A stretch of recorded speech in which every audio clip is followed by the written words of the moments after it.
Valediction of weeping, meaning of farewell. الوداع کہنا، خدا حافظ کہنا. اس نظم میں شاعر نے جدائی کو ڈسکرائب کیا ہے. پہلے سٹینزا میں شاعر جدائی پر محبوب کے آنسوؤں کو ڈسکرائب کرتا ہے، اس کو بیان کرتا ہے، اس پر بحث کرتا ہے، کیونکہ ہر قطرے میں اس کے محبوب کی شکل بن جاتی ہے، فیس بن جاتا ہے. کہتا ہے الگ ہو کر بہایا ہوا آنسو کہ جو ڈراپس ہیں، قطرے ہیں، ان کی کوئی امپورٹنس نہیں ہوتی، اہمیت نہیں ہوتی. شاعر کہیں نہ کہیں ڈرتا ہے کہ دونوں کے بہائے ہوئے آنسو ان کی بنائی ہوئی جنت کو سیلاب کی طرح بہا نہ دے. اسی لیے شاعر اپنی محبوبہ کو بہت زیادہ آنسوؤں کا سیلاب لانے سے روک رہا ہے، منع کر رہا ہے. مزید یہ بھی کہتا ہے کہ اے محبوب، جب میں تمہاری جدائی میں روتا ہوں تو میرے آنسوؤں میں تم کسی حور پری کی طرح، گاڈس کی طرح نظر آتی ہو. مزید اس نظم میں کیا کہتا ہے ہم ایچ اینڈ ایوری تھنگ پڑھیں گے.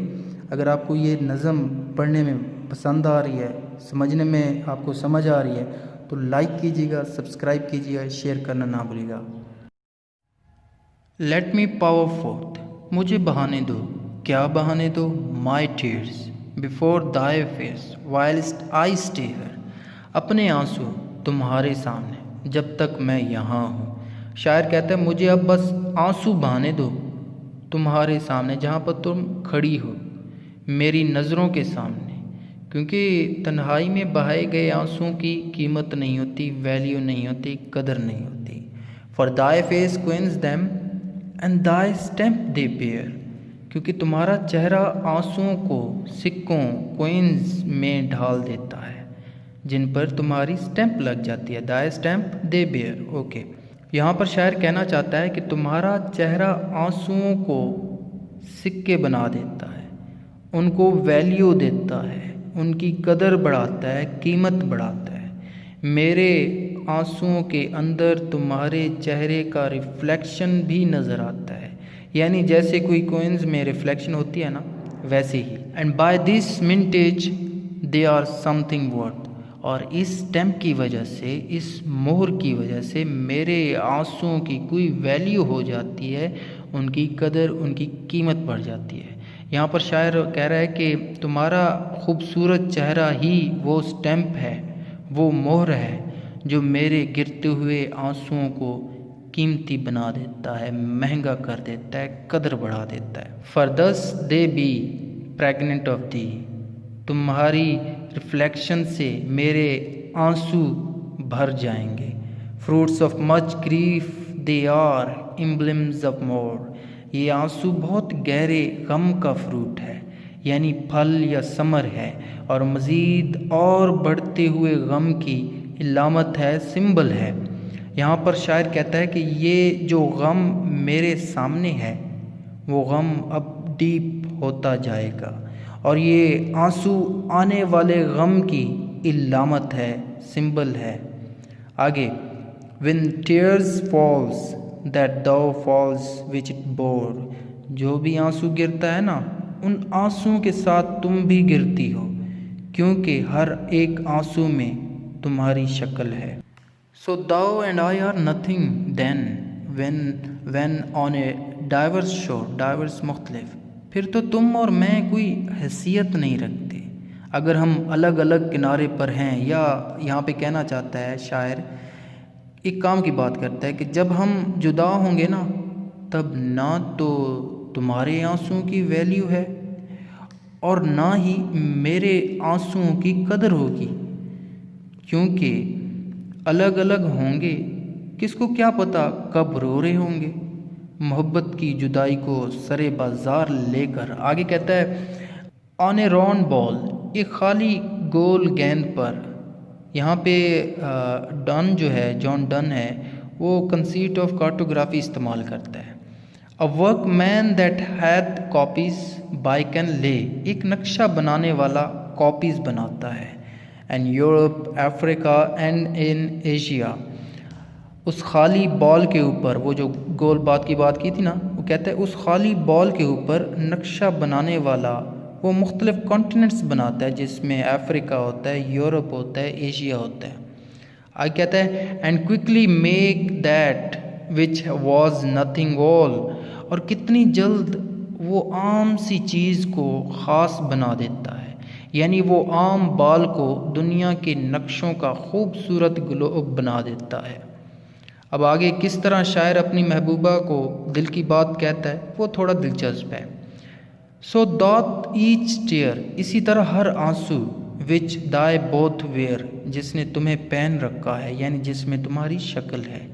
یہاں پر شاعر کہتا ہے میرے آنسو بھی اس گلوب کی طرح ہے جس کی اہمیت نقشوں پر ہے، بالکل اسی طرح میرے آنسوؤں کی اہمیت بھی تمہاری شکل پر ہے۔ اگر تمہارا حسن، تمہارا یہ چہرہ میرے سامنے نہ ہوتا تو یہ آنسو یوز لیس ہوتے، ان کی قیمت نہ ہوتی، ان کی قدر نہ ہوتی، نہ ہی ان کو اہمیت ملتی۔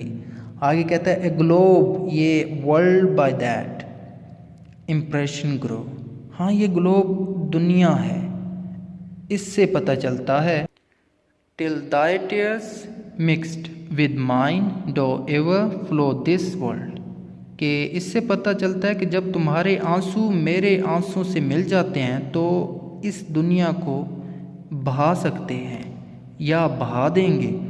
by water sent from thee my heave dissolved so، اس پانی میں میری ہیون، میری جنت بہہ جائے گی۔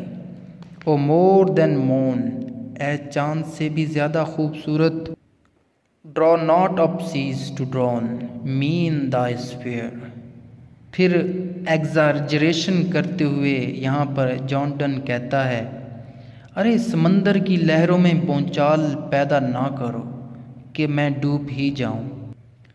یہاں پر کہنا یہ چاہتا ہے اپنی سائنٹسٹ محبوبہ سے کہ تم چاند سے بھی زیادہ خوبصورت ہو، اور کہیں ایسا نہ کرنا کہ جو آنسوؤں کا سمندر تم نے بنایا اسے گریویٹیشنل پل کے ذریعے مجھے ڈبا دینا اس سمندر میں، تو ایسا کچھ نہیں کرنا۔ پوائنٹ کیا تھا کہ یہاں پہ اتنا نہ رو کہ آنسوؤں کا سمندر بن جائے۔ Weep me not dead in thine arms but forbear، مجھے مارنے کے لیے مت رو، in thine arms اپنے بازوؤں میں، اپنے سامنے، but forbear بس اب رک جاؤ نا۔ to teach the sea what it may do to soul، سمندر کو یہ مت سکھاؤ، to teach the sea سمندر کو یہ مت سکھاؤ کہ وہ اپس اینڈ ڈاؤنز پیدا کرے اور میری زندگی کے خاتمے کی وجہ بن جائے۔ یہاں پر شاعر کہتا ہے کہ اے محبوب اگر تم مجھے زیادہ یاد کر کے رو گی تو میری موت ہو سکتی ہے، اور اگر میں تمہیں زیادہ یاد کر کے روں گا تو تمہاری موت ہو سکتی ہے۔ Let not the wind example find, اور نہ ہی تم ہواؤں کو یہ سکھاؤ کہ وہ اپنے اندر سٹارمز پیدا کریں، طوفان پیدا کریں۔ To do me more harm than it purpose, جتنے بھی یہ زیادہ نقصان کرتے ہیں نا اس سے زیادہ نقصان کر سکتے ہیں۔ سنس thou اینڈ آئی سنگ ون another breath، کیونکہ میں اور تم ایک دوسرے کے لیے آہیں بھرتے ہیں، یاد کرتے ہیں۔ whoever sight most is cruelest and haste the others death، جو بھی زیادہ آہیں بھرتا ہے وہ ظالم ہے، چاہے میں ہوں یا تم ہو، ہم ایک دوسرے کو موت کے قریب دھکیل رہے ہیں۔